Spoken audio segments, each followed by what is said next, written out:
2017 Pak Wakil kita udah ditawar 300 juta dolar, 4,2 triliun saat itu.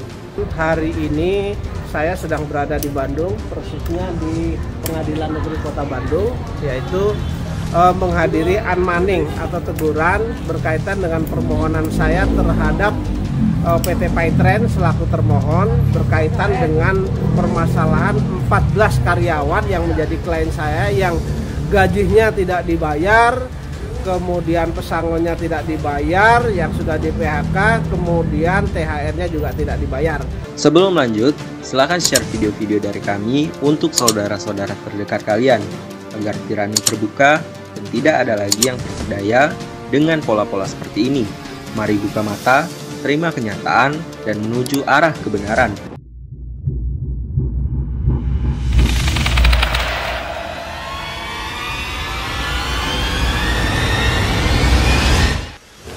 Nah, tapi sejarah lahirnya Paitren yang 2017 ditawar begitu, saya cerita sama teman-teman ya.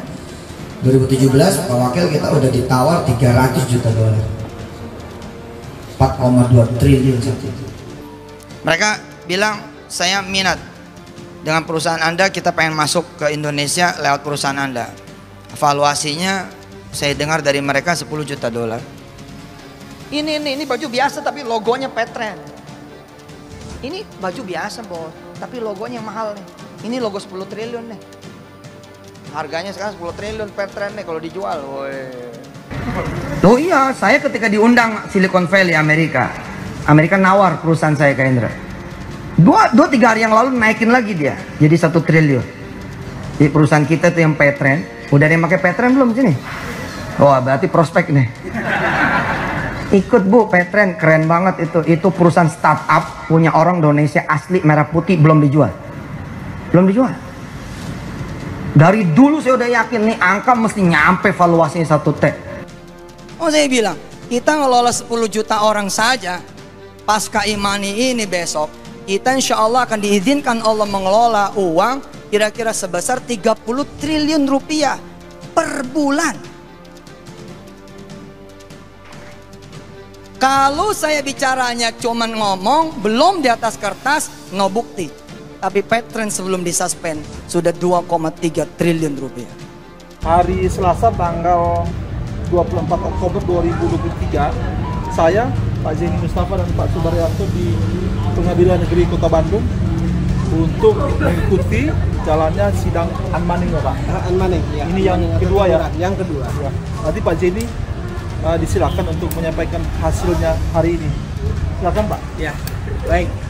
Para pemirsa dimanapun Anda bisa mendengar atau melihat acara ini, maka saya sampaikan hari ini saya sedang berada di Bandung, persisnya di Pengadilan Negeri Kota Bandung, yaitu menghadiri unmanning atau teguran berkaitan dengan permohonan saya terhadap PT Paitren selaku termohon berkaitan dengan permasalahan 14 karyawan yang menjadi klien saya yang gajinya tidak dibayar, kemudian pesangonnya tidak dibayar, yang sudah di PHK, kemudian THR-nya juga tidak dibayar. Hari ini sudah unmanning yang kedua, yang terakhir. Kemudian saya tadi sudah menghadap petugas mengatakan bahwa relas panggilan unmanning itu sudah disampaikan secara resmi dan ternyata sampai dengan hari ini baik itu pengurus Paitren maupun kuasa hukum Paitren kan tidak hadir, sehingga unmanning dianggap sudah cukup. Kemudian Paitren tidak mempunyai itikat baik untuk menyelesaikan itu. Gitu. Jadi unmanning pertama mereka nggak datang. Unmanning pertama tidak datang, kedua juga tidak datang. Disampaikan sudah secara resmi. Sudah secara resmi dan sah. Dan sah ya Pak. Ya. Dan hari ini mereka tidak datang. Berarti tidak ada lagi unmanning ketiga ya Pak? Tidak ada. Tadi unmanning petugas mengatakan bahwa unmanning sudah cukup, nanti akan proses selanjutnya. Proses selanjutnya. Iya. Pak, ada informasi nggak dari pihak pengadilan bahwa ada informasi dari pihak Paitren kenapa mereka nggak datang? Jadi begini, ya. Pada hari pertama memang surat itu diterima, terus kemudian hari kedua dan petugas dari jurusita dari sini meminta kejelasan juga terhadap pengelola pengembang di sana, Ya. katanya memang sudah PayTrend itu sudah tidak aktif di beberapa tahun ini. Sudah tidak aktif, Sudah bukan tidak berarti aktif. kantornya tutup.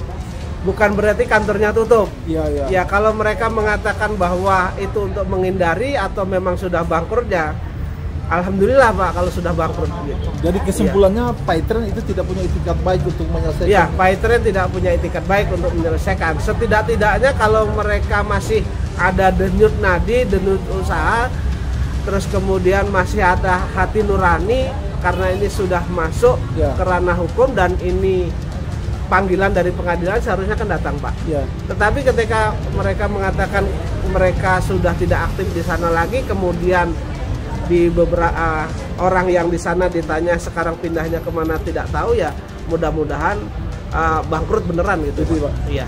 Pak, kalau boleh sampaikan proses hukum berikutnya apa, Pak? Ada proses hukumnya masih rahasia, tapi tetap ini tidak berhenti sampai di sini, Ya. tetap masih ada proses hukum berikutnya. Jadi tetap ditangani oleh pengadilan. Oh, negeri tetap Kota- ditangani oleh pengadilan, karena itu yang berwenang memang pengadilan. Oh, gitu. Iya. Baik Pak, nanti proses hukumnya tetap kita berkabar ya Pak. Baik, baik. Oke, Pak Jenny, Pak Sudar, mungkin apa yang mau disampaikan kepada Yusuf Mansur utamanya yang punya PayTrend dan Ya. juga pengurus PayTrend, yang ketiga kepada karyawan PayTrend, Pak, apa yang mau disampaikan Pak? Silakan Pak. Jadi Yusuf begini Mansur Pak. duluan, Pak. Jadi begini, hanya begini, saya menghimbau kepada, sebenarnya menghimbau ya, Pak, sebenarnya menghimbau atau meminta kepada PayTrend ini kan katanya dulu itu usaha yang tidak punya utang, usaha yang eksis, usaha yang islami, ya kan?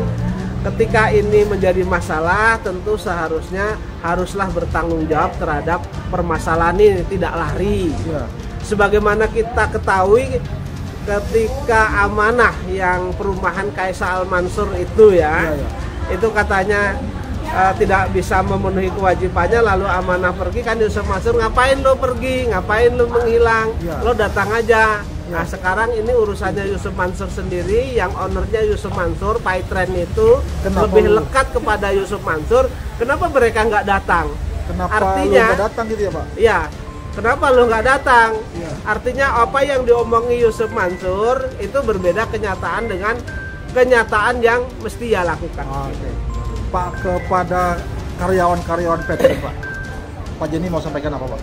Kalau kepada karyawan PayTrend, sebatas di sana masih ada hak kalian, keringat kalian, perjuangkan itu, PayTrend harus bayar. Ya. Karena PayTrend ini masih punya aset, makanya itulah yang untuk dibayarkan seharusnya begitu. Oke Pak Jenny. Iya. Pak Jenny, kita berkabar terus soal perkembangan masalah ini ya Pak. Baik, baik. Oke. Terima kasih banyak Pak Jenny, Pak Baik, Sudar. baik. Sama-sama.